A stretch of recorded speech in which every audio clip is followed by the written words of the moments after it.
Well, hello, and welcome to SoCal Prep Report. My name's Randy Rosenblooom. In a few seconds, we're going to introduce Tarek, my co-host of the Daily News.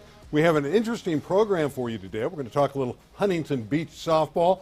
Jeff Forsberg, their fine coach, will join us, and he brought his star pitcher, and she's also a great hitter as well, Zoe Prystajko. She's a tremendous junior who's already committed to Stanford. Also, we're going to talk a little cheer. We have Kaci with us, Kaci Johnson, the head coach of the SANTEE Falcons in Los Angeles. Of course, we're going to have a cheering program for you, the City Championships, on April 29th. But at this point, it's time for us to bring in Tarek FATTAL. I know you're pumped up about tonight's show. I'm a little bummed that I didn't have like a pom-pom or something. Well, I feel like that's the ultimate prop to have. We're talking cheer. Where's my pom-pom?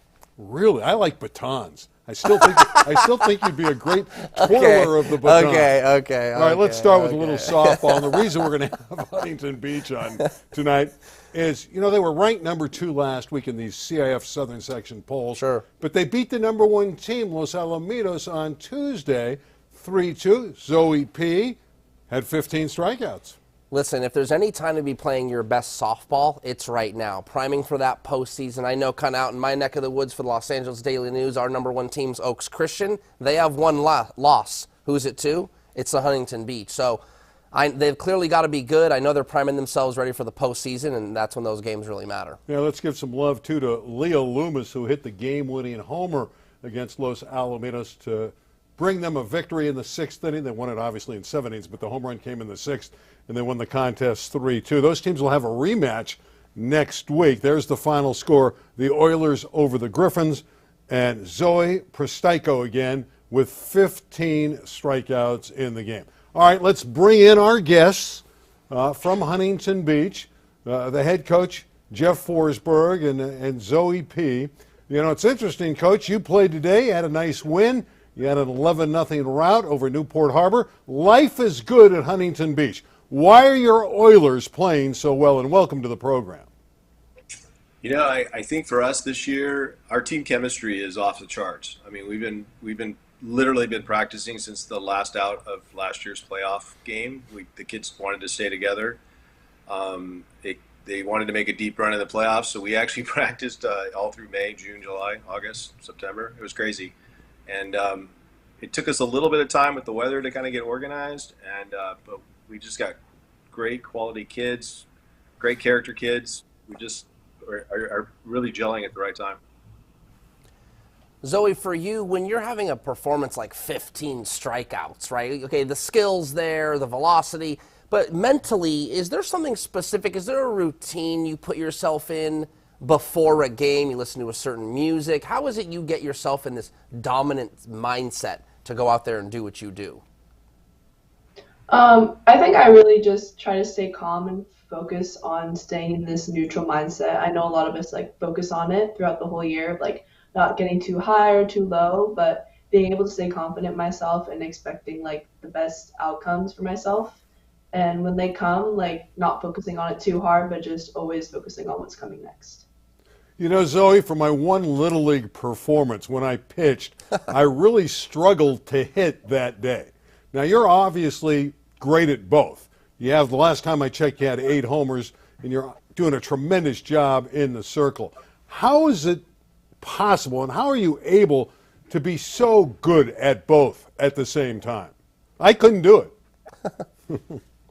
I think it's focusing on like not the outcomes of either, because I mean, if I have an off day in the circle or an off at bat, I mean, I still have to perform in the other half of that game. So I think having short-term memory and being able to get through the next thing and having a lot of hard work and like focusing on my teammates really helps me. Jeff, for you, your team has coming off some really nice wins, like Oaks Christian, taking out Los Alamitos. How do you, kind of coach through really, really nice wins, but keeping your team level-headed? You know, what goals are in mind for your team? And kind of like what Zoe said, maybe not getting too high or getting too low. Are there some challenges that come with some really, really big wins? Yeah, we've kind of managed that really well this year. my philosophy coaching is team first, and we try to use the whole roster, which is unique. I think, especially in high school, where most schools may only use 9 or 10. We use everybody, so we want everybody to be seen valued in some fashion, and realizing that some of us aren't going to have our best times, best days, but then we got somebody to pick us up. And so when everybody believes in the cause and believes that they're going to have an opportunity, I think we as a team can play well, and that's kind of what we've been doing. Zoe talked a little bit about staying neutral. I picked up a great book over the summer called When It Had. It's by Trevor Moab. He's a sports psychologist who passed away recently. And he talked a lot about just staying neutral and not look at the outcomes, just look at what's the situation and move forward, not be overly confident, but then not let mistakes hinder you. And I think our kids have kind of taken that approach. I mean, we're a very cerebral team. We got really smart kids. I mean, Zoe's obviously going to Stanford, but we got a lot of kids behind her that are smart, going to colleges and getting good grades. And I think as a whole, we've all kind of believed in each other for the first time. Coach, when you have a high academic team like that, does that make your job easier because they're so smart, or tougher because they're saying, wait a minute, I can do it even better?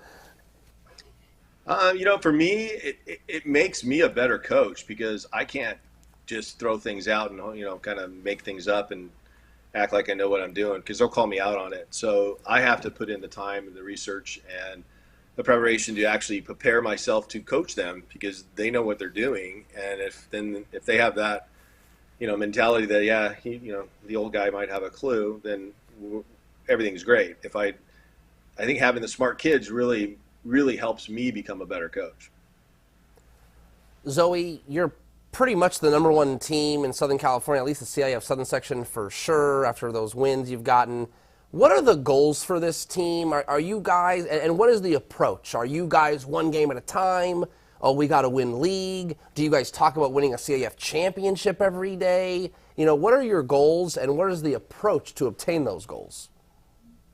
I think definitely it's amazing to kind of think in the future and think, oh, we could win CIF or we can win league. But for us, it's definitely one game at a time. It's been really crowded because of the rain and scheduling. We've had multiple games in a row, and I think splitting it up between each day is what really helps us be successful. Zoe, you're only a junior, and you've already committed to Stanford. It's a great choice with a rich tradition. Why so early? Why make that commitment right now? I mean, I think I was just ready in my decision. I mean, I went up to campus and I fell in love with the place, and I really wanted to solidify my commitment. And for athletes, I mean, junior season isn't too early or too late, so I think I was ready. How do you see your future, pitching, hitting, when you go to Stanford? Where do they want you to play on the diamond? Pitching is for sure a priority, but I mean, I'm taking everything by little steps, not trying to look too far into the future. If I do get the opportunity to hit, it would be amazing, but I'm very confident in my abilities, just like where I'm at now, and just see where it takes me. Coach, listen, we're obviously talking with Zoe, but a good opportunity for you to showcase your team. Can you share some other great players on your team that make the program so great? Well, this year, like I said, the whole team has been great. We have 5 great seniors. Our senior leadership, we have 4 captains. Zoe's a captain. As a junior captain, and I have 3 senior captains in Carter Mello, Emma Francisco, and Sophia Knight. Soph's going to Boise State, Emma's going to Humboldt, Carter's going to San Luis Obispo. And I think that leadership has really helped us. Our underclassmen, we've got really good kids. We have you mentioned Leah Loomis. She's going to LMU. She's a junior with Zoe. We just have some quality kids. Like I said, high character kids, and it's just been, having Zoe on the team just makes my life really easy, to be honest with you.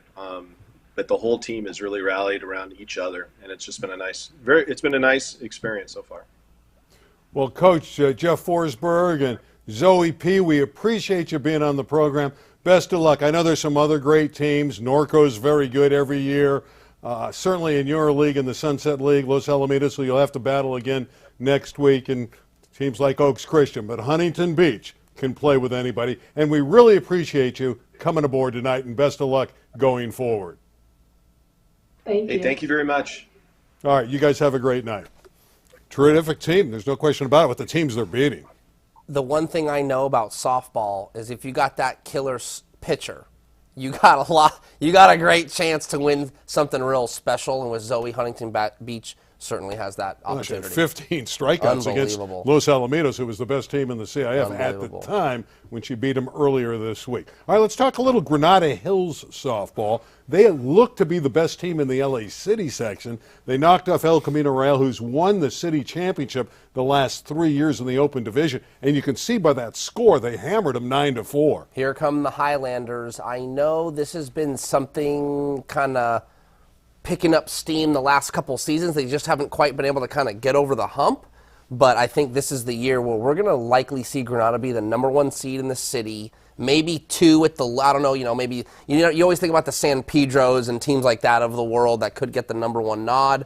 But they'll get a top seed, I guess is what I'm saying, and they'll have a chance to win the Open Division City title. Yeah, Jocelyn Jimenez is hitting close to 600. And Addison Mormon in the circle has won a lot of games already. Very good. Yeah, she's only a sophomore. Yeah, too. very good.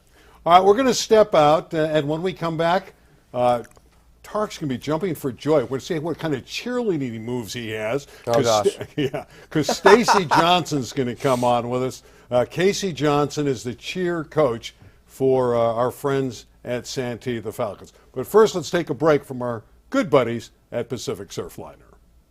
California has always been a land of discovery. From historic gems to iconic beaches to top attractions. Let the Amtrak Pacific Surfliner be part of your journey as you explore more of the place we call home. Reconnect with the communities you love most, with the people you love most. Isn't it time you rediscovered Southern California? Are going to bring the LA City section cheerleading championships to you from Birmingham High School on April 29th. And one of the teams that's going to perform early in the morning, because we're going to start at 9 o'clock, is Santee with their head coach. Santee's got a great coach with a huge smile. That's Casey Johnson. Casey's going to come up, and you're going to see this just absolutely brilliant smile. I wish I could smile like that. Casey, welcome to the program. Hi, thank you. Look at that smile. Is that precious or what? And we understand you never were in cheer. Never. How'd you become a cheering coach at Santee? How'd that develop? It just so happened that when Santee opened up, they had a cheer coach for a little while. I stepped in and helped her, and then I took over the team.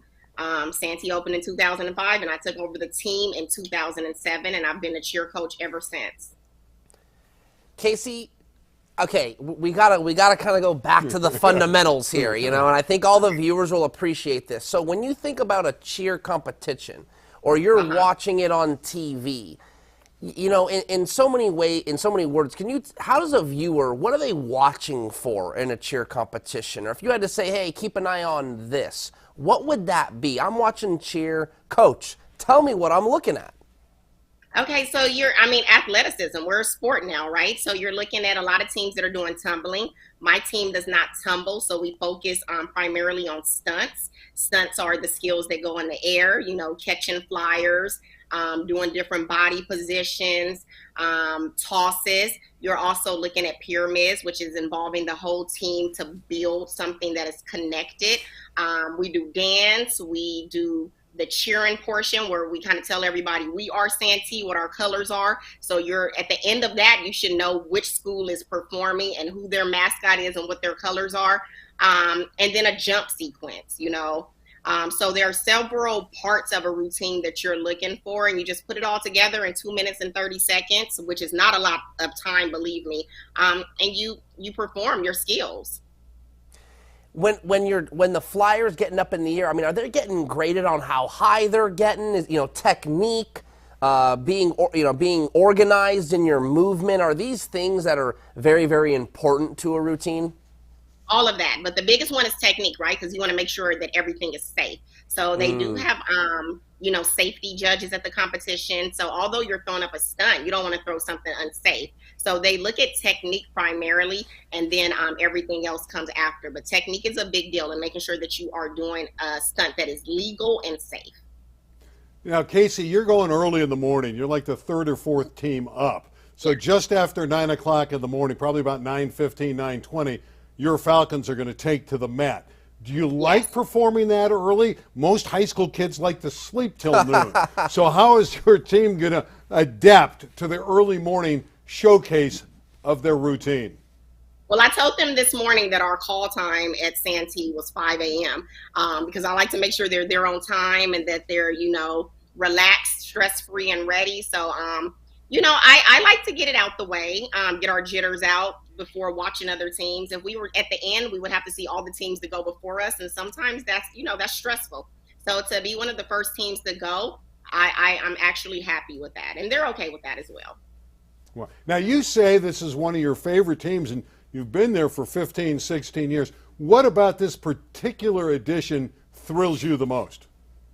This team is different. They're different.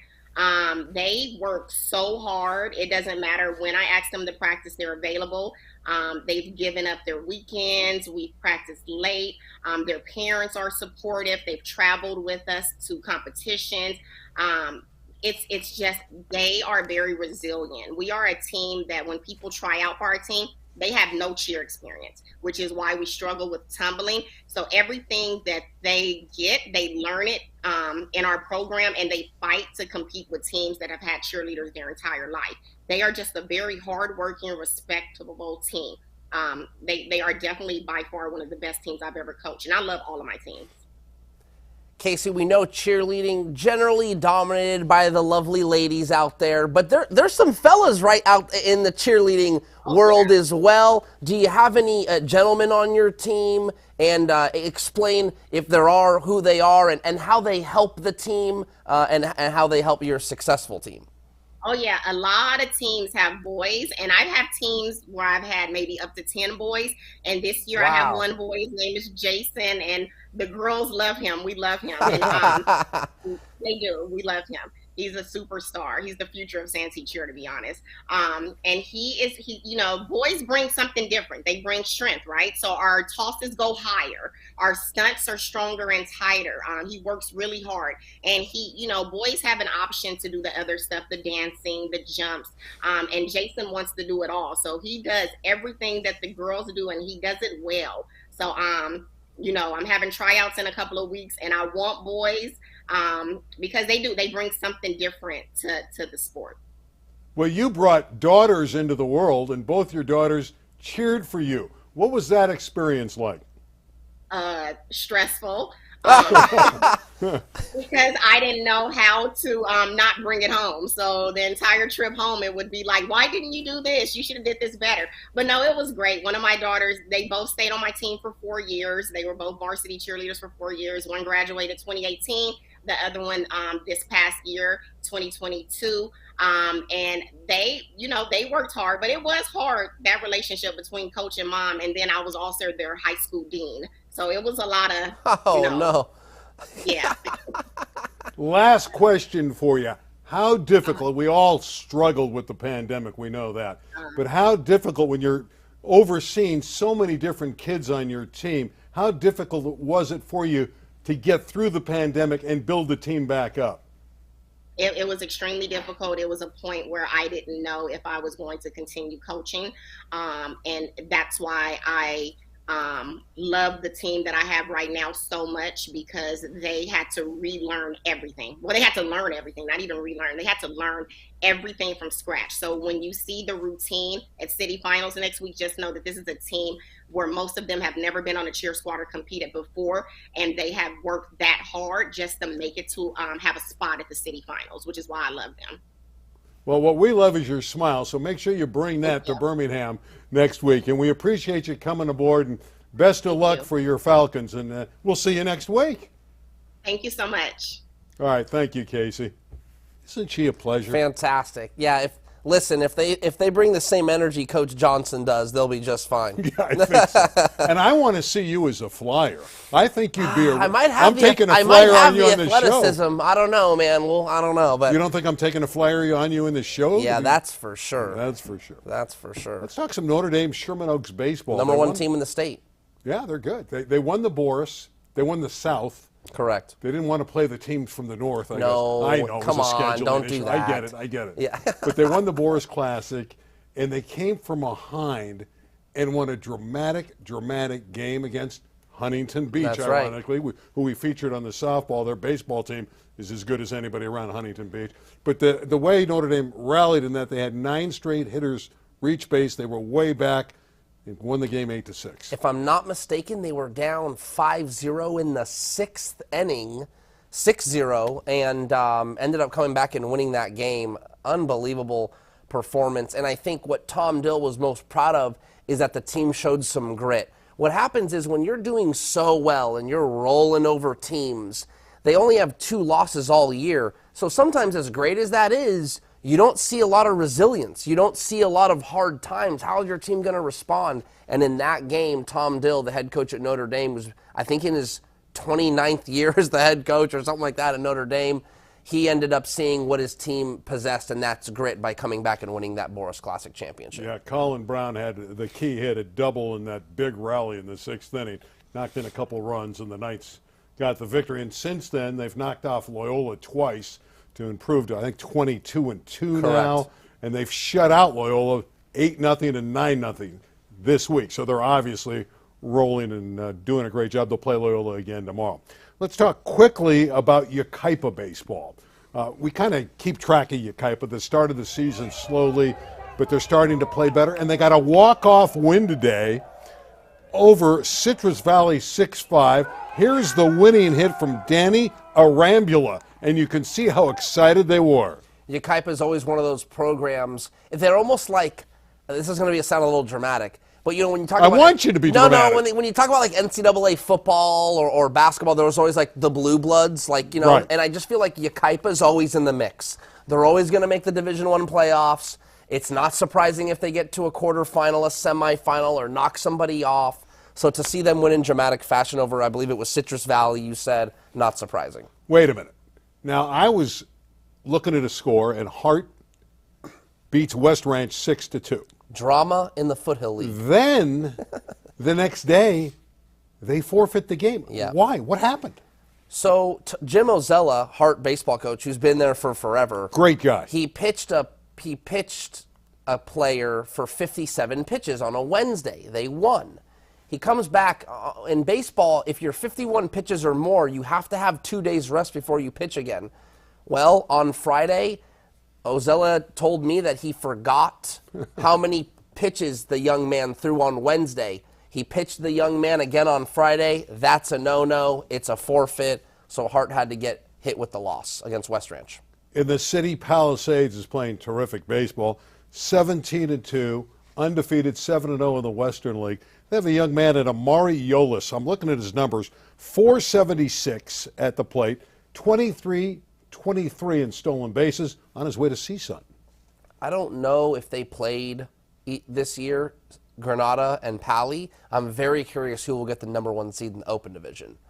I mean, that's it. That's all I got for you. I don't know who it's going to be. Usually, Randy, the West Valley League gets the nod with that stuff because the league's a little more competitive, but Palisades might earn themselves the number 1 seed. And the Dolphins have a great pitching staff, and it's paced by Mason Edwards, who's 5-0, a lefty, who's committed to USC. Hey, anytime you've got talent, that's going to help you in the postseason, and there's no, talk about a roll of the dice when it comes high school baseball, and it just takes one good arm on that day. Anyone can win. And Palisades has 3 or 4 good arms, so they're locked and loaded for bear. We'll see how the Dolphins do, but the Valley's historically very, very strong in city baseball. Speaking of the city volleyball, I got to talk about Taft. We had him on our air against Chatsworth a week ago. Hayden Song is their terrific setter.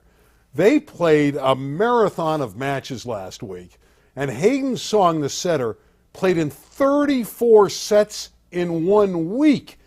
Taft has moved up to number 5 in the city rankings. Chatsworth's number 1. But how about a young man playing 34 sets in a week? That's unheard of. At that point, I think kind of just the love of the game takes over. Probably a little bit of ice is what he needed to get through the week. But for these young athletes, I think there's an element of it that they embrace it. You know, you get to school, and then you just can't wait to play in your games in the afternoon or the evening. I mean, we've all been there, Randy. You just love competing, and I'm sure that's what's happening there. And we're going to have the boys' Open Division Championship game on LA 36.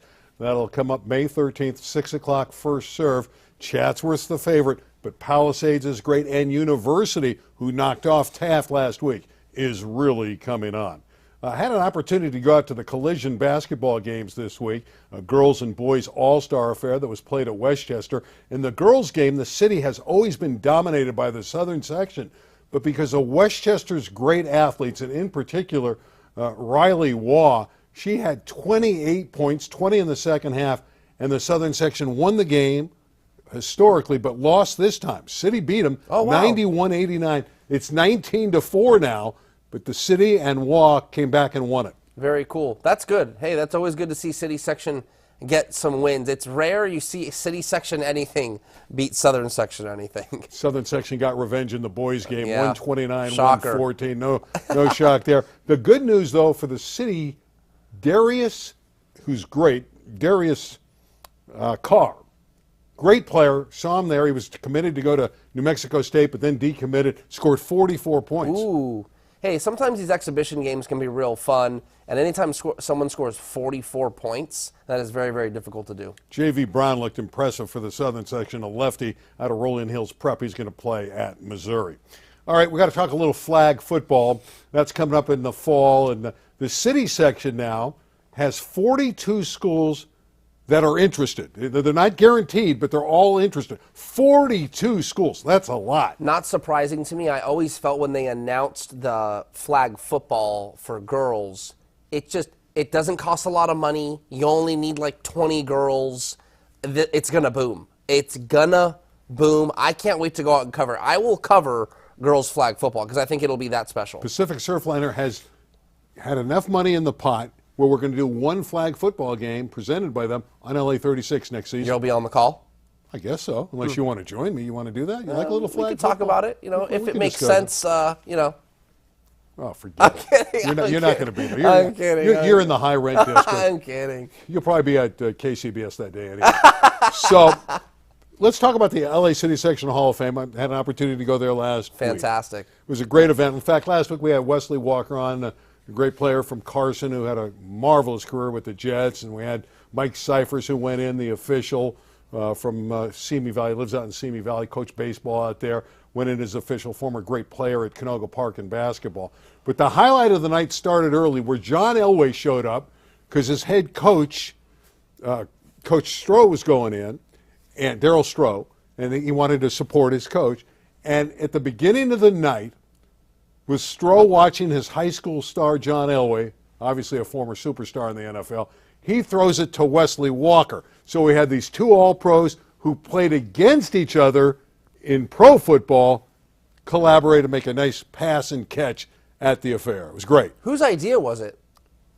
Probably Eric Schottheimer's. No, it was actually mine. But Eric and I were Randy, sitting come together. on, Randy. Now's your chance, man. Yeah, come on, claim right. it. Yeah, it's mine. That's a great idea. I think you had mentioned it kind of got the evening started. A little bit of energy, kind of got things rolling a little bit. Well, they start with the legacy group, unfortunately, the people that passed away, and then they get ready for dinner, and you serve a little dinner, and then you start it. And I said, before you start bringing up the current guys, you have Elway, you have Walker right there. Why not do this? It made sense, and they had a ball. In fact, when Wesley came up and said, you know what, now I can say throughout my career, I've worked with all these different great players, I caught a pass from John Elway. Very cool. Very, very cool. All right, where are you this weekend? I don't know. If you don't know, who does? No, honestly, I don't know if I'll be anywhere in particular this weekend. It's kind of the calm before the storm. Today I went to go watch Ella Parker play softball at Notre Dame. Oklahoma commit. Louisville upset Notre Dame and ended up winning. They've got a great player in Hayden Luderer. A couple days ago, I forgot where I was. I was at another baseball game. I'm kind of all over the place. I think I'm going to kind of just lay low this weekend and get back at it next week. We'll be here next week. Thank you, Tarek FATTAL. We'll be back next week. Thursday night, live at 9 o'clock. We'll have a jam-packed program for her, and we will also have a cheer coach. In fact, I'll tell you who it is. I wrote it down. We had our pick of the litter. Devon Saxon of Birmingham, who's going to host the event. He'll really tee it up for us because the event will be 2 days later. Next Thursday, Devon's on, and we'll have other sports to talk about in SoCal Prep Sports. That's why we're named SoCal Prep Sports. For Tarek, I'm Randy. We'll see you next Thursday night, right here live on SoCal Prep Report. You know, you really should have been a flyer. Listen, all I said was this show, I just wanted some pom-poms. And now you're trying to throw me 10 feet in the air. I'm going to get you a baton. I couldn't throw you 10 feet in the air. That actually was funny. I wasn't expecting you to, when I said pom-poms, when you came out and was like, I just like the batons, that was funny. I liked it. That was funny.